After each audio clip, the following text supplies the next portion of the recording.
Отпуск можно проводить по-разному. Можно греться под ярким южным солнцем, бродить по живописным местам, скользить на байдарке по водной глади или отдыхать в поезде. Ну что, какой отдых в поезде? Самый настоящий. Такие специальные поезда организует ВЦСПС.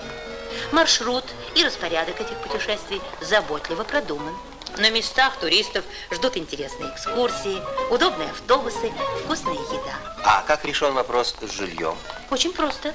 На специально оборудованных стоянках к вагонам должны подключаться электричество, водоснабжение и канализация.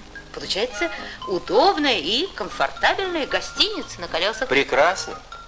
Ну, а куда можно поехать на таком поезде? О, красивых мест у нас много. Выбирайте. Ну, я бы поехал во Владимир.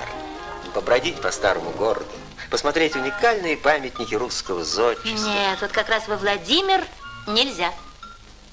А в Архангельск? Посетить заповедник северной деревянной архитектуры. В Архангельск тоже нельзя. А в Вильнюс можно?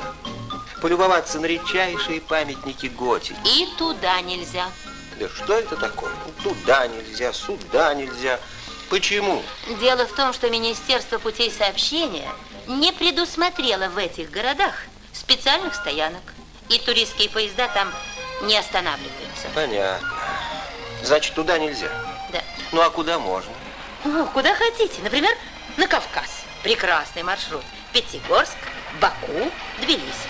Посмотрели Пятигорск, побывали на горе Машук, теперь... В Баку? Нет, сразу в Тбилиси. Но почему? На этот вопрос вам лучше ответит начальник азербайджанской дороги, товарищ Багиров. У нас пока места постоянной остановки туристических поездов нет. Замечательный город Баку.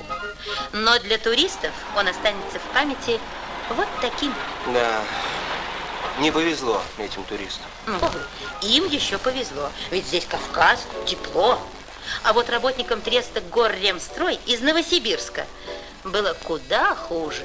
Туристы терпели такое, температуру минус 15-16 градусов в вагоне, часов 10 до Новокузнецка. В Новокузнецке возмутились и потребовали остановить поезд. Многие взяли с собой детей, но не выдержав жутких условий и холода, и отсутствия воды, и горячей пищи, вернулись обратно с полпути. Этот случай не единичный. Говорит начальник управления транспортных путешествий товарищ Короленко. Такие факты стали частым явлением, когда неисправные, морально устаревшие пассажирские вагоны включаются в туристские поезда. Посмотрите, вот эти папки полностью набиты жалобами трудящихся на плохое их обслуживание в пути. Часто срывается четко продуманный график путешествий. Видите, ждут экскурсионные автобусы, ждут официанты, а туристский поезд опаздывает на 5 часов. Ничего, успею, только придется поторопиться. Вот так. Быстро слезли, быстро сели, быстро поели, быстро посмотрели и быстро поехали дальше. Ну, знаете, у меня просто слов нет. Зато они есть у заместителя начальника главного пассажирского управления МПС товарища Торбы. Я думаю, тот, кто приобрел путевку для путешествия на туристском поезде, никогда не пожалеет об этом. Мы тоже так думали, пока не совершили путешествие по одному из маршрутов. Теперь мы думаем, что после такого отдыха людям надо обязательно отдохнуть еще раз.